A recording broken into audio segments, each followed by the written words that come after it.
players missing from training today. No Jurian Timber, Alexander Zinchenko, Thomas Partey, Gabriel and Ricardo Calafiori. Are you able to give any updates on any of them? Now we have to manage a lot of the players. Some of them probably not going to be fit to be able tomorrow. Some of them are still out, so we have still 24 hours to make those decisions and hopefully the right ones. How frustrating has it been trying to deal with this injury crisis pretty much all the way through the season? It is what it is. At the end we have to accept the challenge, and there's opportunities for other players as well to do that. In the ideal scenario we have to be in charge of making those decisions because it's forcing us to make it for the wrong reasons, but as well we need to accept the reality and move forward. I was going to touch on that. How hard is it to be able to play the football you want to, not being able to have a settled backline pretty much throughout the whole season? Well, I'm really happy the way we are playing, and the good thing is that it's not conditioning the team in such a way that we have to become a different team. So I'm very pleased with that, the way the team is adapting, the way players are making the effort to play in different positions. And hopefully the ideal situation will come up very soon and we can do what we want. Obviously you have a great record from set pieces, and I know you've scored 16 goals in your last 5 games, but do you feel you need to create more chances from open play? We want to create more from every angle, and from set piece as well. We could have created more, we created, and we should have scored another 1 or 2. So always trying to evolve and be better. Darmish from Sky. Hello, Mikel. Hello. I know it wasn't the result that you wanted on Sunday, but is the feeling around the place slightly different to when you've had setbacks in the past? Because you seem really, really positive following that game. Yeah, and the more I watch it, the more, to concede what we concede and how the hell we draw that game is difficult to understand, but it's the beauty of football as well. So we will adapt, obviously put our heads up. It was disappointing, it was very emotional as well because scoring the second one and getting disallowed, it was tough, but we have to move every 3 games. It's another opportunity and we need to keep going. You and the majority of your players had their first experience of the Champions League last season. What did you learn from that experience, and is there a belief and a feeling maybe that you can create something special this season? Yeah, we have to do a lot of the things that we do in the Premier League. I mean, the tendency always is to look at the Champions League like something else. So how big is the Premier League? How big is the Champions League? It's not that the Premier League is this size and the Champions League is this size. We face incredible, difficult opposition every week, That's the good thing, that when we come up now against a really good team like Monaco, that they are doing incredibly well, we are so used to it because we play every 3 days against this kind of opposition. So, yeah, it's learning about certain things, certain scenarios that are different because Champions League is different in a certain way, but there are a lot of similarities in the way we have to compete day in, day out in the league. Final one for me. You've spoken about how big an influence your captain has been since he returned, Martin Odegaard. He's also had a big change in his life recently with the birth of a baby boy. Have you noticed anything different about him? That's for him probably to discuss it, but so proud to see them growing in our class, around our people, and making them feel happy, that is the right environment for them to grow as a person, as a football player, as a father in this case, and we are really happy to have this great news in the team.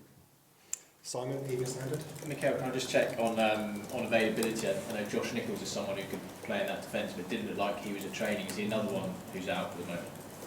He's been with some issues. We don't know still whether he's available or not. I can ask you about Gabriel Jesus. It's obviously been a difficult run from, I think it's 1 goal in 31 games. Just how is he emotionally and mentally at the moment? Because it's probably the longest run of his career he's had a period like this. Like strikers, they go on phases, in moments, and that gap is become big. It's true that obviously there happen a lot of things there. There happen injuries, absences, no playing or starting games that much, but his attitude has been really good. It always is, and we're going to try to help him to overcome that situation as quick as possible. There were some reports in Brazil last week that you'd be willing to let him go in January. Is that the case? Yeah, no sense. Okay, we'll go to Kaya from London. Hi, Mikel. Hi. After the Chelsea game before the international break, the amount of injuries you had, you described it as an absolute nightmare. You started to feel like that all over again with the amount of players missing. I was hoping to improve it, and it did improve, but very quickly after the first game we started to have issues, probably more issues as well that than we expected. But honestly, the good news is that the team still reacts, plays in the way that we want, become so dominant, and we want to continue to do that regardless of who plays. And I think that belief is within the team, and that's very positive. With so many players potentially missing a fullback, it could be an opportunity for Kieran Tierney maybe to come back into the team. He's obviously been away and absent for so long. Is he ready to start? Yeah, he is ready, and he's training really well, and he's going to have an opportunity for sure. The way the team is looking at the moment, he's going to do that for that reason, and because he's earned it as well. The way he's behaved, the way he's been with us, because he's willing to do it, and when that happens, you have to give opportunities to those kind of players. Art Athletic. Hi, Mikel. Just on players being unavailable, when you have to make those changes, I know you're quite big on units and how they work. Is that something that's kind of big in your mind when you're having to make those selection decisions? Yeah, because they haven't played together enough, and you have to alter, and you have certain positions in relation to especially the outside play. You have 2, 3, or 0 left-footed sometimes, and that affects in certain ways our dynamics and the way we want to especially attack. But again, we have to adapt, we have to find ways to overcome that and still be very efficient and positive in the way we want to play, and it's been a good challenge. Okay, last two in the live section. We'll go to Phil from PA. Hi, Mikel. Just on the injuries, do you have any understanding as to why it keeps happening?